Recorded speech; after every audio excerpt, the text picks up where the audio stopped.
每天对谈一本书，大家好，欢迎收看与书谈。今天我们来聊一本很有意思的书，乔丹·彼得森的《人生12法则》。这本书其实提出了一个我觉得挺尖锐的问题，就是我们现在好像生活在一个物质条件可以说是人类历史上最好的时代，但奇怪的是，感觉大家的焦虑、迷茫、各种心理问题反而越来越多了。所以他这本书提出的这些法则，推荐序里也在问，会不会反而成了新的束缚？我们不是追求自由吗？怎么还需要规则？这正是这本书有趣的地方，它不是要给你一套死板的教条。彼得森教授他本人经历也挺丰富的，从洗碗工到哈佛，后来是多伦多大学的心理学教授。听说他的课非常受欢迎。是的，很多人说改变了人生。他之前的意义的地图就很有影响力，还有他在 YouTube 上的讲座也是非常火爆。所以人生12法则是怎么来的？好像跟一个问答网站有关。对，起源于他在 Quora 上的一个回答，后来就扩展成了这本书。他观察到现代人在看似越来越好的生活里，反而丢失了一种东西，就是意义。他认为人类对抗生命中固有的痛苦和困惑，需要的不是简单的快乐，而是意义感。他是这么看的，他引入了一个核心概念，就是存在本身是由2种基本元素构成的：秩序 （order） 和混乱 （chaos）。简单说，秩序就是我们已知的、结构化的、安全的部分，比如你的社会规则、稳定的关系；而混乱呢，就是未知、变化、危险、潜力、疾病、失业、意外，甚至新的机会，都带有混乱的色彩。彼得森认为，健康的心理状态，或者说有意义的人生，恰恰存在于秩序和混乱之间的动态平衡的道，既不能完全僵化在旧秩序里，也不能被混乱吞噬。这12条法则就是他提供的一些工具，帮助个体找到并走稳这条路。核心是主动承担责任，用承担责任的方式来赋予生活意义，以此抵御存在的虚无感和绝望感。这听起来确实很有分量，不是轻松读物，而是引导我们如何在必然的痛苦和混乱中找到意义。正是如此。那我们具体来看几条法则吧。比如第1条，我印象很深，叫获胜的龙虾从不低头，笔直站立，昂首挺胸。为什么要像龙虾？这个比喻确实很特别，但背后有很深的道理。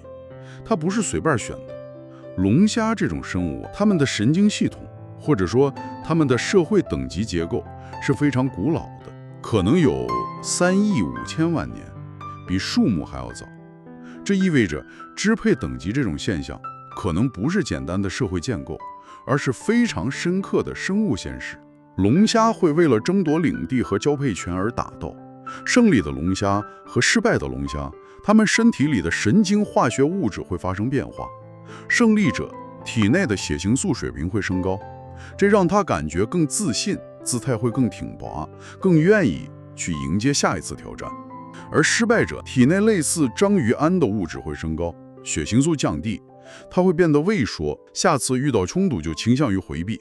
彼得森借此说明，我们的姿态不仅仅是外表，你站得笔直，昂首挺胸，这会向你的大脑传递我是胜利者或者我能应对的信号。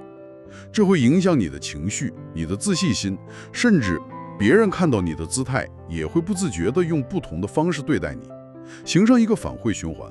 所以他说，笔直站立，昂首挺胸，不仅仅是物理上的姿态，更是一种精神姿态，是选择去直面人生的重复，而不是被它压垮。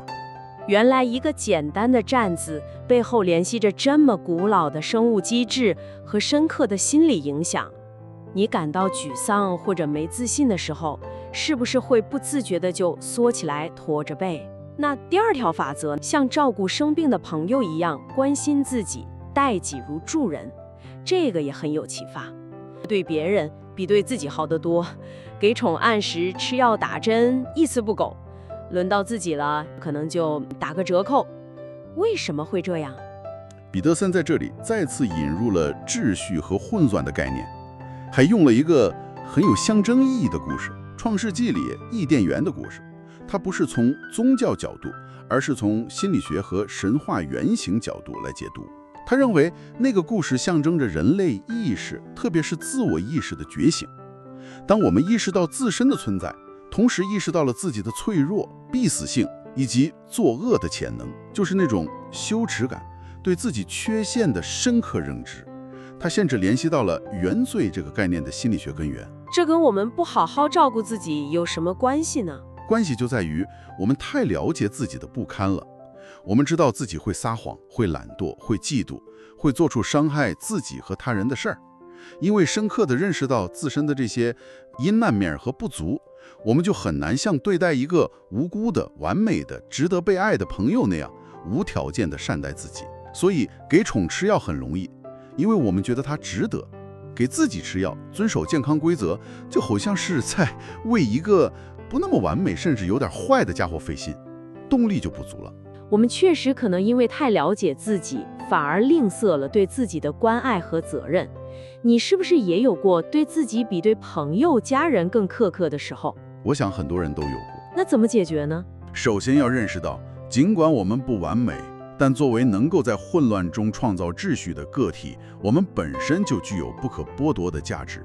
其次，要承担起照顾自己的道德责任，这不是自私，而是必须的。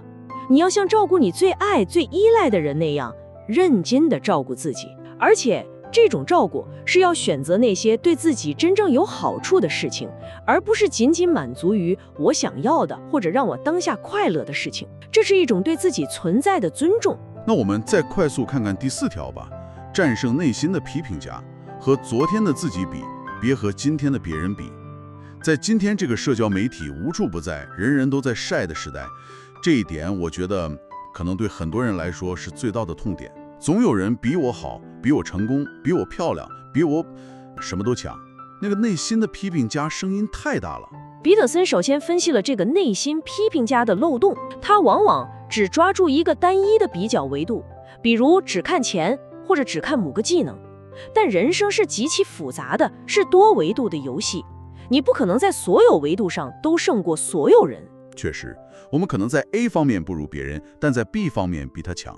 而且这个批评家还喜欢用一个非黑即白的成败观来看待事情，好像你不达到某个顶尖标准，你就是彻底的失败者。所以他的核心建议是把比较的参照物从今天的别人转回到昨天的自己，关注你自己的个人进步轨迹，不要总盯着那个遥不可及的别人家的孩子或者终点线。这样心态会平衡很多，专注于自己的成长。他还提到了一个很有趣的心理学现象，他用了那个著名的看不见的大猩猩实验来说明，我们的注意力会像探照灯一样，只照亮我们想看的东西，而忽略其他。彼得森说，如果你设定的目标是证明我很失败，那你的注意力就会自动去搜寻所有支持这个结论的证据，比如别人的成功、自己的缺点。反过来，如果我把目标设定为让我的生活变得更好一点点呢？那你的注意力就会开始发现那些你之前忽视掉的可以改进的小地方，可以抓住的小机会，你会看到进步的可能性。这个视角很有启发，改变目标就能改变我们所看到的世界。是的，就是行动，从小处着手，哪怕只是整理一下桌子，完成一个小任务。他说，要像跟自己谈判一样，设定小目标，达成后给自己一点奖励，合作而不是强迫，持续改善。听起来这种关注自我成长的态度，好像也跟你刚才提到但我们没细聊的第3条法则有关。你说的是与真心希望你好的人做朋友吗？有很强的关联。如果你身边围绕的是那些真正支持你、为你进步而高兴的人，那你的自我成长之路会顺畅很多。反之，如果是一些拖你后腿，甚至嫉妒你变好的人，那第4条法则实践起来就会非常困难。环境很重要，所以这几条法则，昂首挺胸，好好照顾自己，然后关注自我比较，还需要良好的社交支持，它们其实是互相联系、共同作用的。正是如此，他们不是孤立的建议，而是一个相互关联的系统。你看，你需要有自尊的基础，才能更好地关怀自己。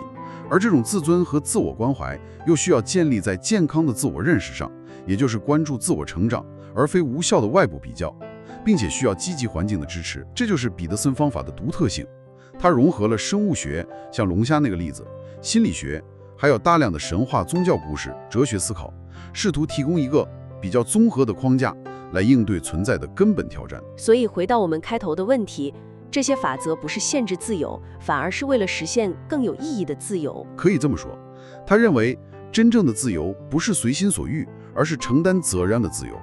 规则提供了必要的结构，帮助我们在混乱中保持方向，去承担那些能带来意义的责任。但承担责任感觉总是挺沉重的。我们不是都本能地追求轻松和快乐吗？如何平衡这种沉重感和追求幸福的本能呢？彼得森会再次强调，意义感是比短暂快乐更深层、更持久的东西。承担责任本身，过程可能艰辛，但它恰恰是意义感的主要来源。当你感觉自己的行为是有意义的，是在创造秩序，是在改善自己或他人的生活时，那种深层的满足感本身就能帮助你对抗生活的痛苦。幸福很多时候只是追求意义过程中的一个副产品。那么说了这么多，对于正在收听的你来说，这些法则听起来可能还是有点抽象。我们该怎么在日常生活中去实践它们呢？有没有一些具体的建议？其实都可以从非常微小的地方开始，比如法则1，笔直站立。下次你有一个重要的会议，或者要去一个让你有点紧张的社交场合，你可以试着有意识地调整一下你的体态，站直或者坐直，打开肩膀，感受一下它带来的心理变化。或者当你遇到困难，感到压力很大的时候，除了身体姿态，也可以尝试在精神上挺直腰板，告诉自己我能应对。再比如法则2，像照顾朋友一样照顾自己。你可以花点时间审视一下，你是不是在健康、作息、饮食、学习这些方面对自己有点太苛刻或者太放纵了。那就试着像给你的朋友制定健康计划一样，给自己也定一个切实可行的小小的关怀计划，比如保证今晚早睡半小时，或者明天认真吃一顿有营养的早餐。关键是开始做，并且认识到这是你对自己应尽的责任。最后是法则4，和昨天的自己比。下一次当你发现自己又陷入和别人比较的焦虑中时，试试暂停一下，问自己一个问题：今天的我在哪个方面，哪怕是一点点，比昨天的我做得更好了？也许是你多读了一页书，也许是多走了一步路，也许是控制住了没发脾气。找到它，肯定它，告诉自己这就是进步。把焦点拉回到自己身上，关注微小的进步。看来这些法则最终都指向了具体的行动和持续的自我反思，不是空谈理论，而是要在生活中一点一滴去实践。那我们来总结一下，今天我们聊的人生12法则，它其实是提供了一套对抗混乱、寻求意义的生存哲学。核心在于我们要主动承担起个体的责任，敢于直面生活的复杂甚至残酷的一面，然后通过和昨天的自己赛跑，而不是和今天的别人比较，来实现持续的个人成长。彼得森教授鼓励我们去清理自己生活中的混乱，无论是外在环境还是内在状态，哪怕从一个很小的角落开始。那么最后留给正在收听的你一个问题去思考：在你自己的生活中，有没有哪个房间，或者哪个一直被你忽视，但其实你有能力去面对和整理的角落？这个角落可能是一个你想培养的习惯，一段你想修复的关系，一个你想克服的恐惧，或者仅仅是你那张很久没整理的书桌。如果从今天开始，你决定只清理一小块地方，你会选择从哪里开始呢？感谢收看今天的与书谈，希望这次关于人生12法则的探讨能给你带来一些启发。我们下期再见。